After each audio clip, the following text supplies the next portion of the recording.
Hey lads, welcome back to the channel. So this is part 2 of the HCR interview. We've got an absolute incredible response from part 1, but it turns out like 80% of you who've watched it aren't actually subscribed. So if you do enjoy our content, if you do like what we do here, we would massively appreciate it if you would decide to give us a little subscription. And if you do like the video, please do leave a like. It's the best way to help support the channel. Anyway, that's enough yapping from me. We'll jump straight into it. I thought it was dead when the fucking chair released and it tilted it back there. Because normally it does tilt back, but sometimes it jams, you know, when I was leaning my full weight. And next thing I was thinking, oh fuck, am I going on my ass here? That would have been the trailer. That'll be fine.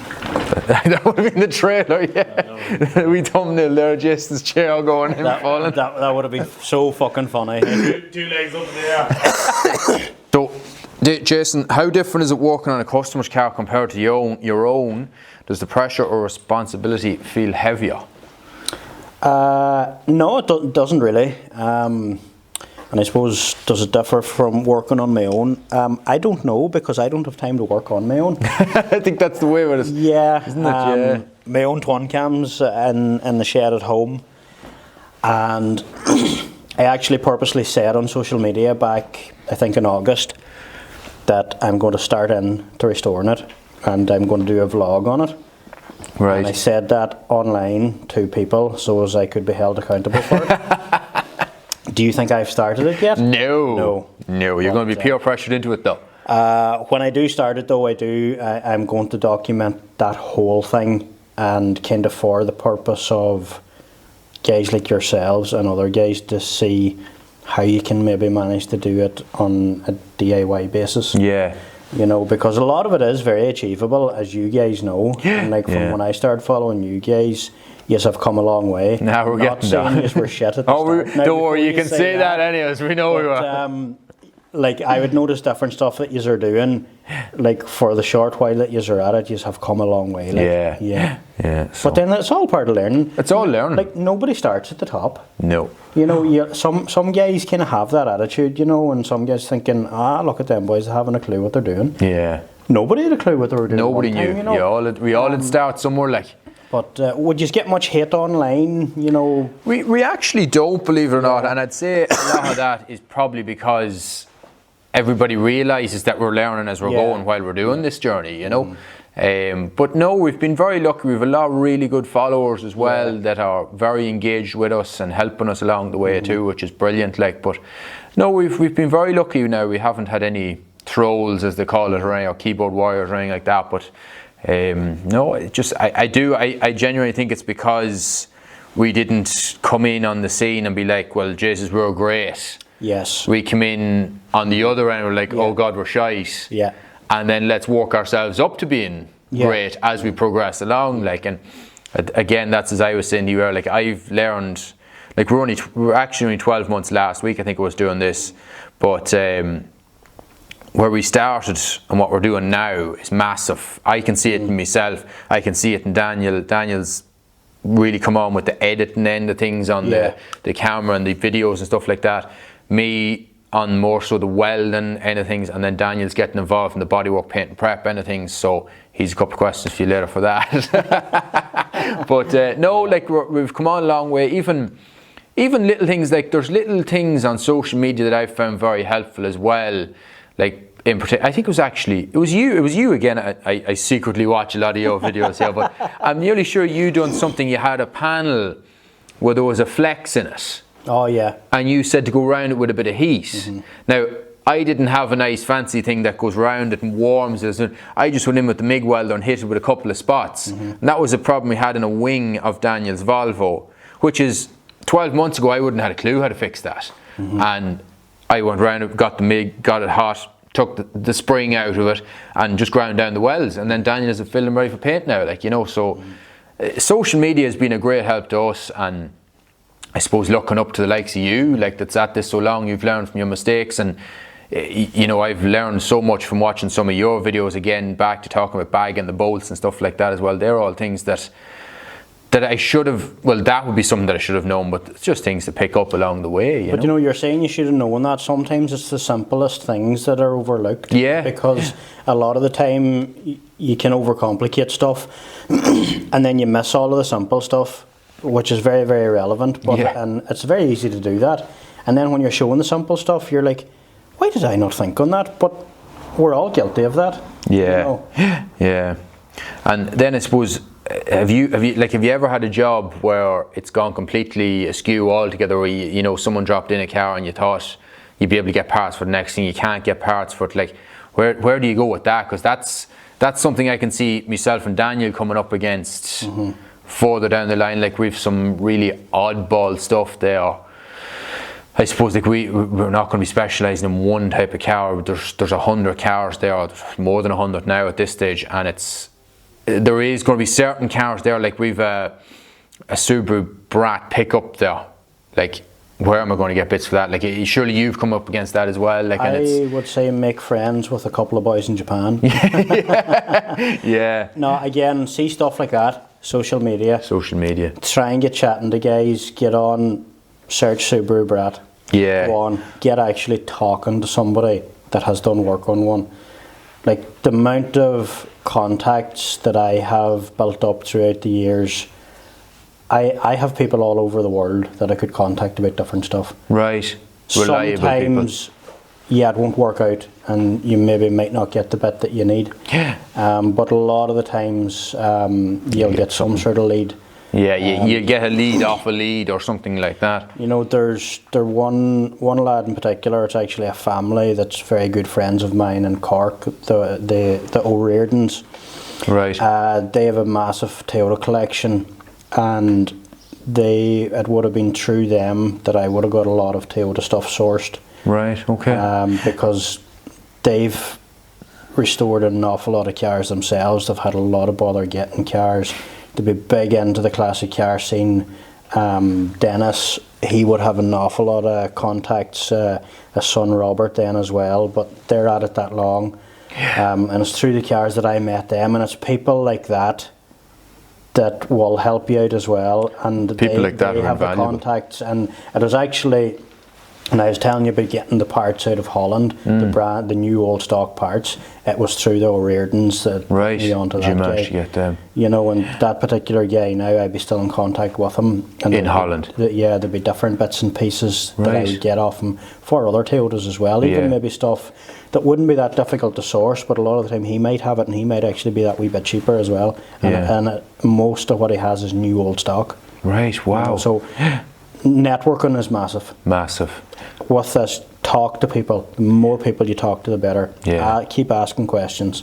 You know, Yeah. most people in the car scene and in the trade will help you. You know? Yeah, that's the great thing about the car. It's kind of a close knit kind of community Yeah. too, and everybody likes to kind of help everybody else too. You know, there'll be certain people who won't, but like I've noticed a lot of people like to try and help and try and keep people going. Yeah, and because stuff a lot like of the time everybody has the same struggles. They're all in the same boat, And yeah. like, you would like to think, you know, right, if I help this lad out, maybe he might do me a turn again, or Yeah. he might know somebody that has something, you know. Yeah.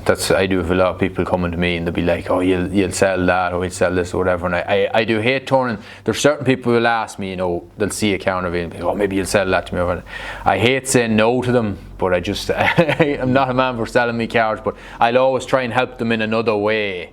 You know, if they're looking, I'll try and source the car from them. We'd have great contests for sourcing cars, classic cars and stuff like that. And if someone comes to me looking for a car and they've seen an outfit, I said, just, you know, I'm not going to sell that one. But I'll tell you, if I come across another one, Yeah. you've your first name on it, you know, that kind of way as well. And that's kind of the way I work with people as well. I don't really like to try and sell a whole pile, to be honest, but Yeah. No, I'm sure a lot of my followers know that already. No, I get you. Yeah. Yeah, once you sell one, you'll regret it for the rest of your life. That's it. But again, I suppose that's an emotional attachment you get to cars, and I suppose leads on to the next question: emotional relationship and stuff. Like, have you ever had an emotional car that you're involved in, like something that maybe it might have been a family member or something like that you done for someone? Or No, generally try and stay clear doing work for family. I think it's just a recipe for disaster. Yes. So don't do any work for family. It's just that's kind of a rule that I kept from very early on. Yeah. I suppose a car that would have been maybe connected to emotionally, probably one of the earlier twin cams that we restored. a silver over graphite one. It would have been a car that would have been very well known in the locality. It would have been one of the same Kellys as Kelly's Toyota. Actually would have had the car back, it could maybe be 25, 30 years ago now. Right. And always would have been a very sought after car. It would have had the name of being a very good car, and which it was too. Okay. Actually a local lad to here still has it, and that's who we restored it for. And that would have been probably the first car that we would have done a real full nut and bolt restore on, that absolutely everything was taken out of it. Right. Absolutely, there was nothing left. So it would have been the first kind of big restore we would have done. Right. And would have done it to a very, very high standard. And when would that have been? Like, would it have been roughly like? That was completed in 2016.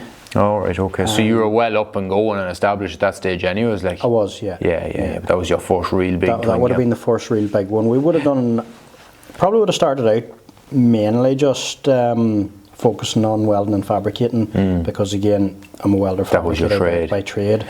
But in between times, I did go back to college, and I done auto body repair as well. Oh, right, okay. And where did you do that just? Done that in Derry, in Northwest Regional College in Derry. Oh, yeah. And was that, how long of a how long? It's a 2-year course, but I managed to get them chatted into letting me do it in 1 year, because I thought I would be fit to get through all of the stuff, and I did. Oh, very good. So I told them the work I was doing, and kind of explained my abilities, etc. and whatnot. So they said, yeah. If you don't mind me asking, what age were you when you went back and done that? I was been early 30s. Early 30s, right? Yeah. So, like, you know, anybody can do it once they put their mind to it. Like, absolutely, you know? Anybody can do it at all. And I mean, my first apprenticeship in metal fabrication would have started that late enough too. I was 23 when I done that. Oh, right, yeah, it would have been, because you'd be thinking everybody would be kind of starting into their apprenticeships 17, 18, you know, straight out of school, straight into an apprenticeship and stuff like that. But and that rolls on to everybody that gets, you know, and probably maybe, I don't know whether I should be saying this, but everybody gets worried about their leaving cert and stressing out about it and stuff like, and leaving cert is 100% the biggest load of shit going. Load of shit, like, No bother saying that. I'll say it as well, like, to anybody. There's no point getting wound up and stressed about it.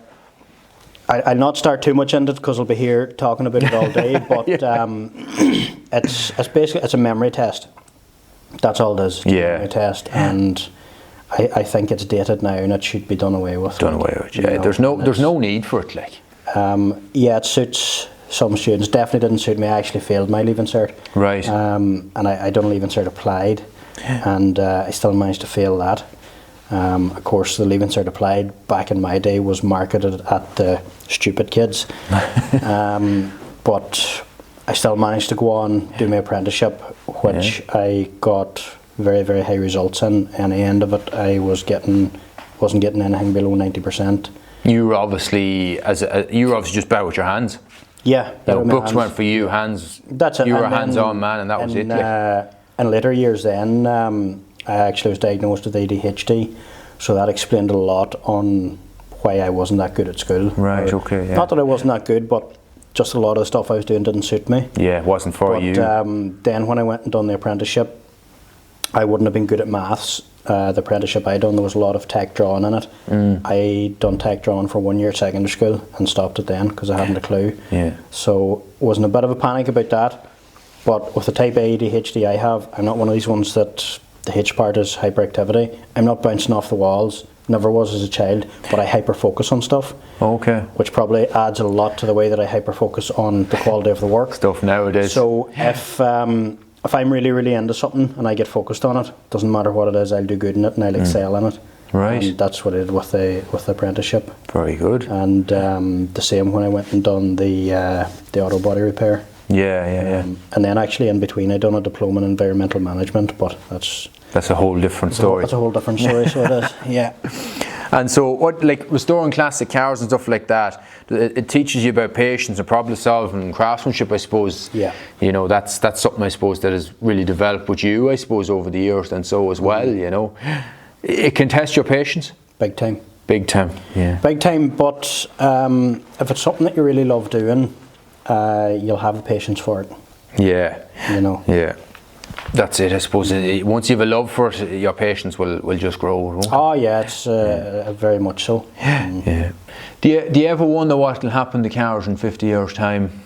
50 years' time, that's quite a while.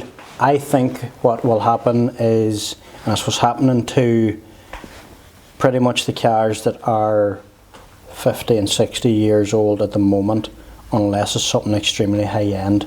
There's nobody around anymore to be interested in them, so the price of them's fallen away. Yeah. Nobody's at it. You go to any classic car show now, the likelihood of seeing anything pre-1960 is fairly slim. That generation is pretty much almost gone. Yeah. That happens with all generations of cars. A lot of these will probably be gone in time too, because most of the time the cars people have interest in is what they grew up as a young kid. Yeah, well that's it too. You know, so that keeps moving on. Yeah, as time moves on, I suppose, yeah. Definitely in a couple of years' time, IS200s are going to be worth a lot of money. Funny, Daniel reckons that as well. That was one thing he was saying. He reckons them and the Yaris. Yeah. We reckon that as well. The 00 shape Yaris, they're going to be a big thing as well. You know, stuff like that is going to start coming into play. Like you would already see IS200s going up in money. Yeah, big time in the last wee while too. Yeah. Will twin cams be about in 50 years' time? Not being biased, but they probably will, for the simple reason of the strong links to motorsport. Yeah. From very early on, you know, A86s were in every single form of motorsport. Right. Every single form of motorsport. There was a team that even done the Paris-Dakar Rally in an A86. Right. Yes. Jesus Christ. Yeah. So they've been rallied, they've been drifted, they've been drag raced, they've been Dakar, they've been done everything. They've been track car, they've been touring cars. Nearly any motorsport application you can think on, the A86 has done it. Wow, I didn't realise that they'd done nearly all of it. So that's they've a great history, great heritage there on it, haven't they? It's massive, so it is, and I suppose they were one of the main cars that probably started the drift scene in Japan. Was the twin cams? Yeah, it was a twin cam. There's actually a cartoon in Japan about a twin cam. Drift twin cam. Initial D. Initial D is right. Yeah. And then I suppose with the way the whole car community is going and the way the new cars are coming, like everything is shifting towards electric. Like where do you see that in terms of restoration work? Like, are you going to adapt to restoring restoration cars in 20 or 30 years' time? Like, I would like to think so. And as for electric, I think the whole craze on electric cars at the moment is going to die off a bit. It is dying off slightly at the moment. Mainstream media won't admit that, but the figures are there. The figures are there, yeah, you can see it. Like. Electric cars, are they a good idea? Yes, in certain places. A small electric car in a city, I think, is a fantastic idea. Yeah. An electric car in rural Donegal, no, I don't think it's that good of an idea. It's not going to work, isn't it not? I think as well too, they were very much kind of pushed and brought out very quick. There's a lot of aspects there that needs to be addressed, like what do you do when the car is 10 years old? Yeah. You know, like you could go out now and buy an internal combustion engine car that's 10 years old, and if you look after it, you can probably get another 10 years out of it. Are you going to have a 20-year-old electric car? No. No. You're not. No. As far as classic car point of view, there is a lot of crowds now starting to do resto mods that they're putting electric motors into classic cars. Yeah, funny. I've seen some of these as well, and again back to Ford. I've seen a Mark II Escort recently. I think it was a green one. I seen at some show recently with an electric powertrain put into it. Like, it's cool to some extent, but I don't like it because I don't know, to be fair. I do like the instant power of electric. Yeah. Don't get me wrong. The acceleration there, if you're in a performance electric car, is absolutely mental. You'd be hard pushed to get an internal combustion engine car to do that. Yeah. But at the same time, I like the smell of petrol. I like the sound they make. It's just different. Yeah, it's just different. Different. As you say, you nailed it there. The smell of petrol, like especially for example when you're at a rally. If you're at a rally and you don't even, if you're at a place and you can't even see the cars, nearly doesn't matter. Yeah. You can hear the sound, you can hear them up and down through the gears, you hear the pops and bangs, you smell the petrol. Yeah. That's... We're petrol heads, as they say. Exactly, Yeah. petrol heads. But yeah, the like Toyota in Japan actually has a hydrogen A86 and they have an electric A86 built. So they do. A hydrogen and electric E86 built? Yeah, no, not for sale, but just built. Yeah, for built. their own research. And did they take an old car and put it into it? Oh yeah. Ah, yeah, they took an, yeah. Wow. Because I had heard, and that was what I was going to get on to, I had heard the Toyota are developing in this hydrogen. It's looking fairly promising. I think it's the way forward. But I think hydrogen and as well just biofuel, like biodiesel, is a thing this while. But but again, it's not really pushed because at the moment we're all on the electric buzz at the minute. Yeah. But I suppose going back to kind of what you asked there at the start, we'll say in 50 years' time, if we're definitely going to be not all going to be driving normal internal combustion engines, but there still will be classic cars, I think. Out there. I think it'll probably go like, we'll say go back years ago, a horse on a farm, and for transport and everything was used, that was your mode of transport. It was the workhorse, pardon the pun. Yeah. Today, that's been replaced by obviously vehicles and machinery. The horse now is a luxury item. Yeah. You take it out, you enjoy it. I think that's the way the classic car is going to go. It still will be there. You probably will get a variant of fuel to run it on if petrol and diesel, we'll say, is done away with. So it will be what a lot of people use their classic car for at the moment now anyway. Just a weekend car. Take it out once and again as a treat. Again, blow off a few. I think that's still going to be there, but as for in 50, 60 years time, your normal internal combustion engine, driving it daily, I'm not sure if that's going to be there. I hope it is, but hopefully it is. Yeah, us petrol heads were hoping for it anyways, trying to keep it alive, as they say. But then as well, like a lot of the cars that we have gathered up, and I suppose to put a rural town, a lot of them have come from a hole in a hedge somewhere that you know, been sitting like some, like for example, Daniel's Volvo was lying for, I think it was 6 or 7 years, lying at the side of a house, like not started, no nothing, like, and we got, all it took was a crankshaft position sensor and away it went, like, and fresh plugs, fresh petrol, fresh oil, and away she went, like. But electric car sitting at the side of the house for 6 or 7 years, it's not going to start, like. I think you're right there too. I 100% agree. But then, listen, I definitely would be biased towards the internal combustion engine. But yeah, the electric cars, they do have their place, but they don't have their place in the way that governments are pushing them at the moment. Yeah, they're just really trying to push them out at the minute, aren't they? Yeah. So I don't know. It's hard to know what way the whole thing is going to go with electric cars. I think hydrogen could put a big change on it. If Toyota managed to get this hydrogen, then every other manufacturer will eventually follow suit. Like they could kill off electric altogether. You just don't know. Toyota are putting in millions into the hydrogen. Toyota was one of the first hybrid cars. Toyota had the Prius out in 1996 or 1997. Yeah. So they're at electric a long time. Yeah. And they're going hydrogen now. Like you would think if it's going to be the be all and end all that some people are making it out to be, why is Toyota deviating away from it? Yeah. Do you know what I mean? They're not stupid. Like, you know. Now in saying that, at some stage we're probably all going to be driving hybrids. Look at us, nearly there already. Yeah. I would have no big problem with driving a hybrid. I wouldn't like a full electric car. No, I'm the same actually. Herself drives a hybrid as well, and she loves it. She's been driving hybrids now for a couple of years. Like, I don't mind it either, but like that, as you were saying, electric cars are lovely to drive short journeys, but range anxiety is my problem there. I couldn't cope with that. But anyways, let's not delve too deep into the whole electric end of things. We'll move on to that for another one, but we'll leave that. We'll park that on the shelf for another day. Young lads nowadays, Jason, coming into the trade, I suppose, if you'd someone come in and ask you, I'm thinking of getting into the trade, what would you tell them, or what would you recommend to them?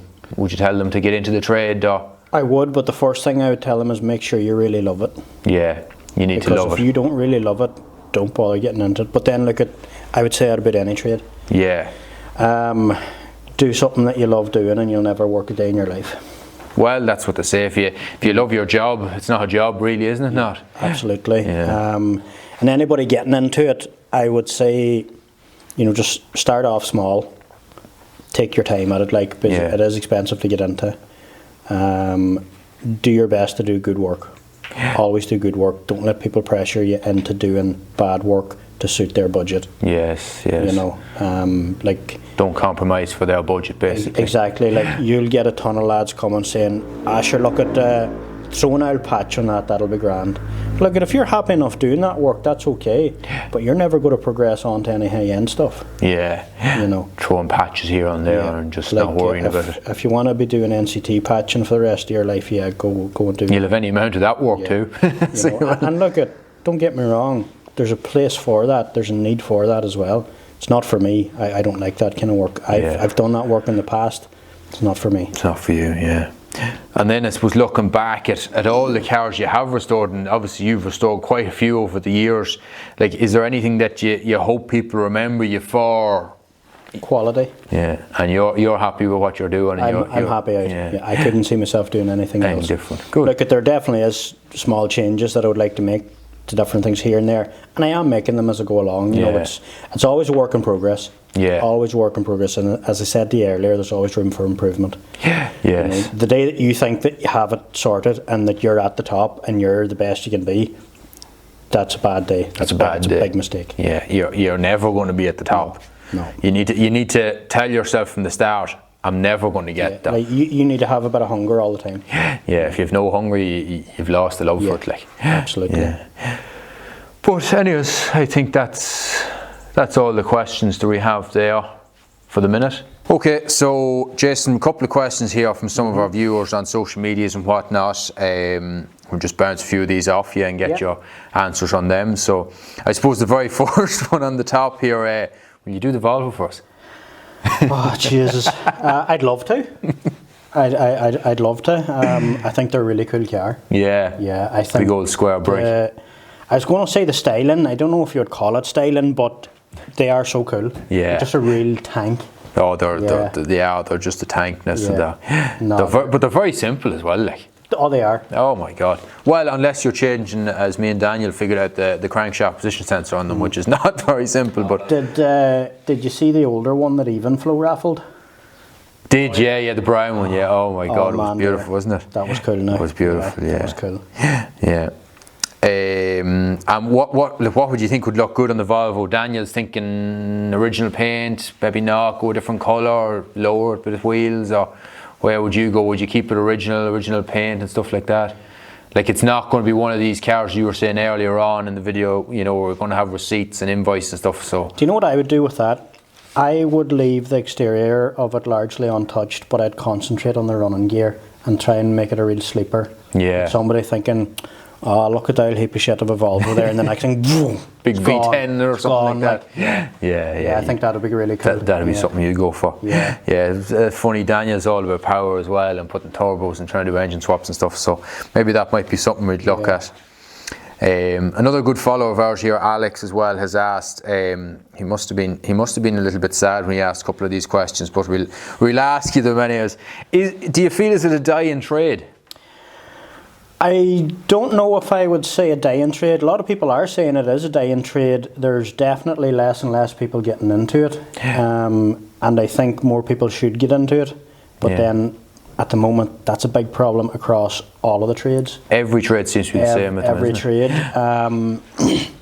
It's I suppose you could say it is dying a bit, all right. A lot of trades are, unfortunately. People just don't want to use their hands anymore. No, a lot of people aren't getting. But then again, I say, not to be picking on the schools all the time, trades aren't really encouraged at the moment. No, it's books. It is getting a little bit better, and hopefully it'll get a lot better, but trades need to be very much encouraged. Yeah. And is it worth the time and stress that you go through? But then I suppose, as you were saying earlier, you love your job, so it's not a job for you. I love my job. If you're doing this work, and it's stressing you out and you have bad patience at it, it's not the job for you. It's not for you. And that goes for any job. Yeah, exactly. And I suppose one that you would like to hope that you don't see too often. What do you do when someone doesn't pay for a job that you've completed, or doesn't want to pay for a job, or is not happy with how the job has been done? You obviously wouldn't have a customer who's not happy anyways, because anybody that comes to you, they're going to be happy anyways. Very, very rarely happens. If it does, we call to their house and kidnap them. No, I'm only joking. No, it very, very rarely happens. And you've probably a great customer database at this stage anyways. A lot of returning customers probably too. We would be very careful about the customers that we pick. We make customers very aware of the cost of this work, because it is high cost. Yeah. And most customers, we try and get them going into it with their eyes very much open. Yes. You know, that like this isn't going to be a 2 or 3 grand job. It's going to be expensive, you know, and once they understand that, it's okay. That kind of, I suppose it's all about preempting your customer, as you're saying there, and just making sure that they're aware. And a big thing as well is communication. Yeah. You know, communication with your customer at the start will benefit you at the end when it comes to getting money. Like you can justify where the money is gone. If you can't justify where the customer's money's gone, that's an issue. Oh yeah, you're in bother then. You're in bother then. Absolutely. Yeah. So we had a question then as well from one of our followers from Newcastle, Johnny from Newcastle on Instagram. It's not really a question, he says, but he'd love to hear your thoughts on this. So Northeast England at the minute is struggling for restoration of full resprays, as body shops are making so much money off insurance. And of course companies will do easier work for more money, as it's often new panels and skills aren't being passed down through the industry. So basically, what's your opinion on that? You know, that they're struggling because insurance work is easier. You know, is there... Yeah, insurance work's a difficult one, because we have tried a couple of insurance jobs here, and I'll tell you one thing, it's definitely not for us, and we definitely couldn't make more money out of it. Right. Maybe England is a different story. Maybe England's different, but I think it's very hard to compare a normal everyday commercial body shop with a restoration shop, right, because the customer base is completely different. If you have a 5-year-old car that you want a bumper or something painted on, a lot of the customers, as long as it looks shiny and it's relatively close to the same colour as the car, they won't notice any difference. They're going to be happy enough. And I'm not putting down commercial body shops at all. There's a big need for that kind of work, but it's two totally different jobs. Totally different jobs. Generally speaking, you don't want to be going to a normal commercial body shop to get a full respray done, because of what your man mentioned there. They're taking in smaller jobs, a wing a door, bumpers, whatever. They're very much suited to that kind of work rather than a full-on job. It's just very, very different work. It's completely different work. Very different work. Like you never deal with crash repair work here, I'm assuming. Anyways, no, we have done one, and it's not worth it. I said never again. You know. Now, in saying that, because we're a restoration shop, what we do is very niche. What we do is very high quality. Therefore, the rate per hour is high. But we're charging per hour. No insurance would give us that amount. Give you that. So if we did an insurance job, we're losing money. So it's not worth it to you to be doing. No way. That's an interesting point there on that one, sort, isn't it? Then we have David here as well, has asked us, where in Ireland is the best place for rechroming parts? Where's the best place for rechroming parts, as it's not possible in Ireland? No, there's nowhere in Ireland doing it. There's nowhere in Northern Ireland doing it either. There used to be. We have got a small bit of rechroming done, and we used a crowd called Derby Plating in the UK. Okay. And I'll say one thing about rechroming: it's extortionately expensive. Right. Yes. Yeah. So if you're doing it, you're doing it for a reason. Yeah. There's other avenues you can go down. I don't know where it does it, but there's a lot of crowds now specialising in doing, I think they're called aqua chroming. Oh, right, okay. I don't think there's anywhere in Ireland doing it, but it's stuff that's sprayed on, pretty much looks the same. I'm sure it's probably a similar process that's used on plastic parts that you would see with a chrome effect. Yeah. It's not actually chrome, but if you're getting real chrome done, it's really expensive. Right. We had a customer priced to get 2 bumpers done. Get this right now. 2 bumpers, mirrors, and 2 door handles, and it was 4,500 sterling. Wow. Oh my God, right. Jesus. We got one very small, simple bumper. It was basically like a C section, just a channel section. Probably would have been about the width of that table. Okay. That was €1,100. 1,100 euros, just to get chrome. Just to get re-chromed. Like, does that, what sort of preparation has to be done to that? Like, does that bumper have to be, it obviously has to be clean, no holes or nothing like that? No, It basically, structurally, it has to be perfect. There can't be any dents in it or anything. It has to be perfect. Yeah. And even to get that part alone in the first place, is a problem. Yeah. He also asked, actually, which is an interesting question here, because Daniel will be interested in this. Have they utilised 3D printing for parts in restoration yet? And if so, what have they done? There is a load of 3D printed parts available. Probably a lot more than people realise. The likes of eBay and different places and other businesses is full of 3D printed parts that people are buying for cars, and there's probably not really registering with them that is a 3D printed part. Right, you know, there's a lot of stuff that can be done. I actually have a few examples here. Oh, right. Of 3D printed stuff. Here's some I prepared earlier. That I'll show you now. We didn't do this. It was sent to us by a follower, and obviously, of course, it's all twin cam stuff. Yes. That is a rear centre garnish. Oh, of a twin cam. Now, this is half size. I was just going to say, I was looking at that one there. I was like, that ain't going to fit there now. But it's an example of what can be done.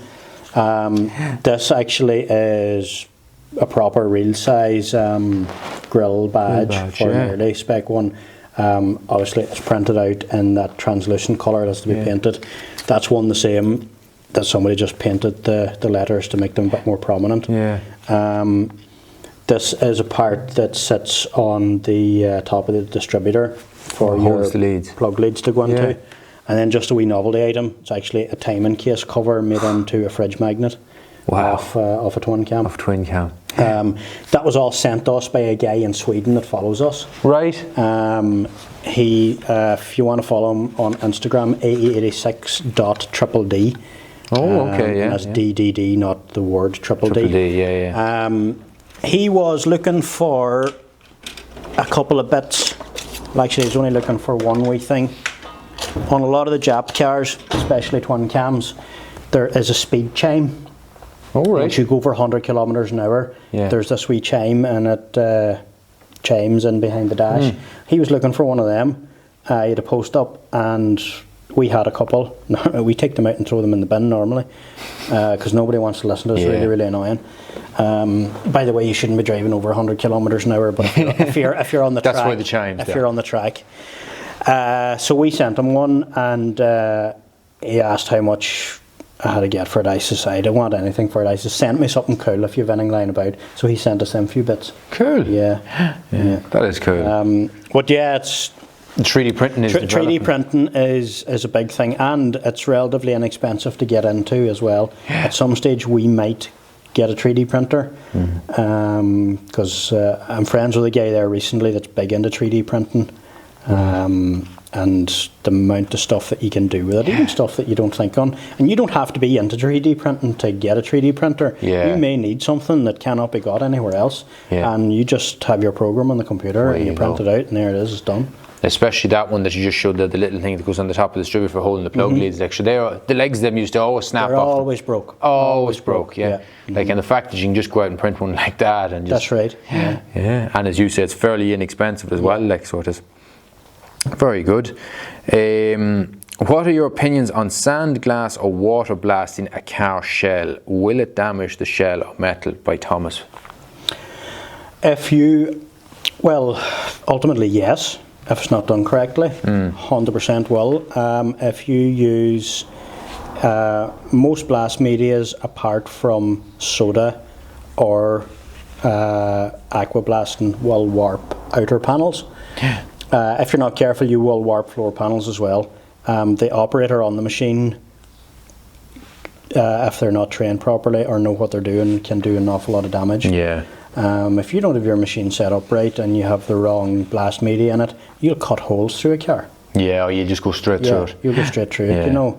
But I mean, it's great. We use that system a lot. We don't do it ourselves. We outsource it to fill up the road. Small parts, we'll say something maybe the size of your phone or maybe something that size. We have a small blasting cabinet that we do it in ourselves. But yeah, you do have to be really careful. So as for normal sandblasting, or it's mostly crushed glass now, exterior panels, no. You'll warp them. You'll warp them. Too much heat, isn't it? Too much heat. You'll get different lads saying, oh, you know, if you blast it at such an angle and let it skate off it, you know, you'll not warp it. No, bullshit. It's not worth taking the chance, anyway. You'll warp it because it's the heat. It's the heat. A lot of people are under the impression that it's the sheer pressure. Yes, if you have a lot of pressure on a light panel, that will warp it as well. Yeah. But it's the heat. It's the heat. It's the heat's the problem. And with soda doesn't generate heat. But then the downside about blasting with soda, yes, it will remove paint, etc., but it won't remove bad rust. Yeah. There's not enough cutting power. Have you ever had any experience with the aqua blasting that uses the glass and the water? It's a great system. Great job. Great job. Yeah, it's very good. Now it's a good job as long as the operator uses the proper additive through the water. Oh yeah, if you don't use that, you're in trouble there. It'll flash rust more or less straight away, I think. Straight away. Yeah. Straight away. Yeah. Because we got a car on done recently. I don't know whether you've seen it or not. With the aqua blast. Great job. Yeah. Oh my God. Yeah. This is actually a question I have for you because I seen it popping up. Someone mentioned it along the lines after put the quarter panel into the Gilanza. Is there such a thing as flexible filler? Yes, there is, but flexible filler is generally designed for plastic. Right, because someone asked me where I joined the quarter panel at the top, say at the quarter panel window, they said you're putting flexible filler on there. And I just thought, geez, I've never heard of flexible filler. And then I started to panic. I was like, oh God. You wouldn't really have flex there. Yeah. Any amount of flex that you would have. If you have that much flex somewhere in a shell that is going to crack normal body filler, you have way bigger problems than finding flexible filler. Yeah. Flexible filler generally is used for plastic repairs. Okay. If you buy any filler that is dedicated, we'll say bumper repair filler, that's a flexible filler. Right, okay. Because obviously bumpers do flex. Flex and move, yeah. But no, if you need to be using flexible filler on the actual body shell of a car, you need to be looking at other different measures. You might need to put in some reinforcement panels. Absolutely. Oh yes, this is another interesting one that we're going to be focusing on as well. So big thing I think that you do here as well is, what are the paint steps after going back to bare metal for a full respray? So you go back, I think you done it with this car. Yeah. You went back completely back to bare metal. Yeah. So talk us through the steps, if it's not going to take too much of your time to go through, as to what you done. Big thing with anything bare metal, soon as you can, get epoxy primer on it. Okay. Epoxy primer is the one. Now, there is etch primer out there. It's old technology now. Also known as wash primer. We don't use that. Personally, I don't think it really has a place anymore. It might have in some applications. In a restoration shop, I don't see a place for it. Okay. We use epoxy primer because it's just far superior technology. It sticks like shit to a blanket. It's a sealer as well. So 90% of epoxies are all a sealer primer, whereas an etch primer is porous. You put on an etch primer and you leave it sit for X amount of months. If there's any damp in there at all, it'll suck it in. Oh, right. You would have rusting under it. Right. So that's what I don't like about etch primer. And the epoxy won't do that at all? No, epoxy won't do that. Right. There may be some epoxies, but I know, don't quote me on this, there may be some single pack epoxies that may not be that great of a sealer. But any that we use, once it's on, it's fully sealed. It's fully sealed, right, wow. So epoxy on the bare metal. The process that we use the Novel for classic car process. It's the only brand at the moment that is doing a dedicated range to classic cars. They do two different ranges. There's a new one out there recently, and the brand now is one is called the Old Timer range and the other is the New Timer range. The Old Timer range would be more for the likes of the MGA that I was explaining to you that came in two halves. Yeah. The New Timer range is a lot more suited to, I suppose, what I would call modern classics, you know. Yeah. So that's what it would have been used on the GTR. Right. They have out a three-stage epoxy. So you have your epoxy going on to the bare metal. It's the one tin of epoxy, but it's 3 different hardeners. Right. So you have what's branded as the anti-corrosion epoxy going straight onto the bare metal. If you have any filler work or anything to carry out, you do that over the top of that. That's another thing. Don't fill the bare metal. There's guys out there will tell you to do that. Don't fill the bare metal. Don't fill the bare metal. Why is that? There is different chemicals in filler that can eat at bare metal. But yes, a lot of it is designed some of it to go on to bare metal. Yeah. General rule of thumb in the restoration world is epoxy, then fill. Normal commercial body shop, if you're working at a car and it needs a bit of filler and you're down to bare metal, probably not going to matter because in 9 or 10 years' time that car is probably going to be scrapped. Yeah. You know? Whereas with the restoration game, you're looking for longevity, and you need something to last, so it has to be the best of the best. Right. So then you have the anti-corrosion epoxy primer, which you can fill over. Once you've all your body work done, then you use the other hardener, then, which is the sealer. That would be mainly used if you were using a polyester spray filler. Right.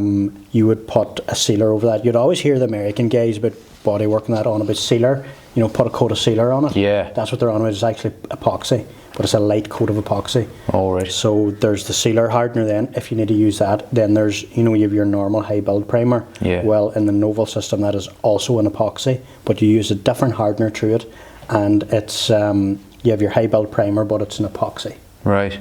So again, you have another layer of protection. Whereas normal everyday high build primers is porous. Yes, right. Yeah. After that, then you block all that down. You go then with your top coat, whatever it being normal 2-pack or base and clear, or whatever. Yeah. Very good. Well, that's going to answer. Hopefully, that's not too much information through it, people. No, I think. But if you go online and look up Novel for classic car range, funny. I used the Novel epoxy primer on the underneath of the Yalanza years ago, and it's a brilliant product. Like, so it is. Yeah. Anyways, on to the next one that answers that one. This is an interesting. This is obviously someone that has either Hondas or Toyotas. I'd be thinking, is there a way to prevent lack or peel on red paint permanently? By Carolyn Coop.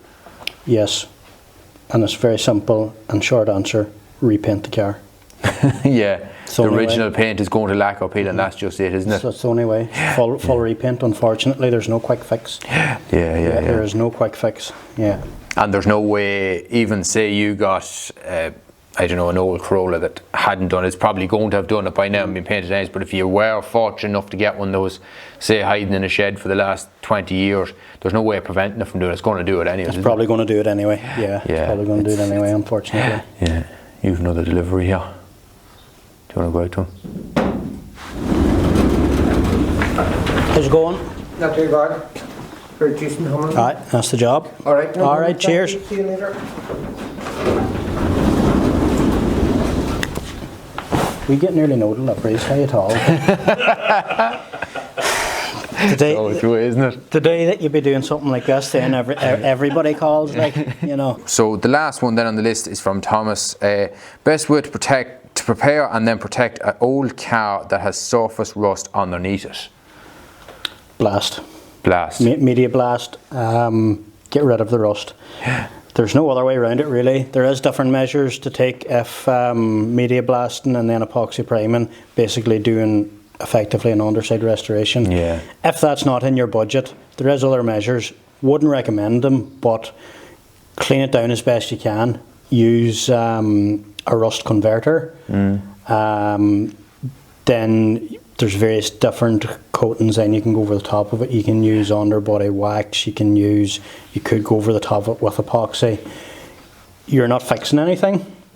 you're kicking the can further down the road, really.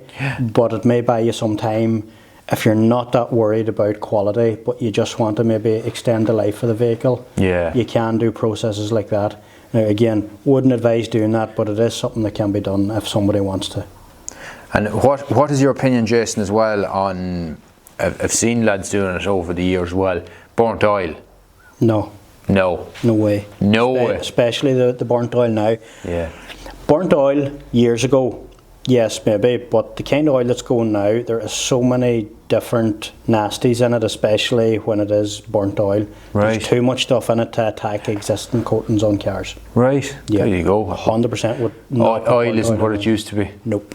All these new 020s and all that sort of stuff. They're not the good old 1040s that they were years ago. Definitely not. Because like years ago when people would have been using burnt oil, it would have been burnt mineral oil. Yes. Not fully synthetic and synthetic and stuff. There's way too many harsh chemicals to it. Right. Because there you go. New oils of today, there's so many cleaning agents through them. There's so many decarbon agents through them. All that stuff has certain cutting power. Right. You know, when you think about it. A new oil now is designed, as well as lubricating your engine, it's designed to keep your engine clean. Yeah. So what's it going to do to the underbody stuff that's already there? Don't put burnt oil underneath the car. Don't do that, kids. Don't do that. On your parents' driveway, don't go out with the brush and the burnt oil. Yeah. Right, so Jason, thank you very much for taking your time with us today, answering a lot of questions there. I really enjoyed some really informative stuff there as well. I have learned a lot. I'm sure our viewers have learned a lot as well. Hopefully Daniel has took in a lot as well, because he has a lot of work ahead of him You've learned a bit. Good. But no, Jason, really appreciate it, and thank you very much. Pleasure. Anybody that was viewing, if you enjoyed the video, please make sure to give us a like, give us a subscription, head over and give Jason a follow on Instagram. Your handles are HCR, and then as well with the HCR podcast. Yeah, so some great listening on Jason's podcast as well. It's a new thing that he's starting. So if you're interested in listening to a few podcasts, head over to Spotify as well and give it a listen. So thank you very much. Talk to you soon. Thank you.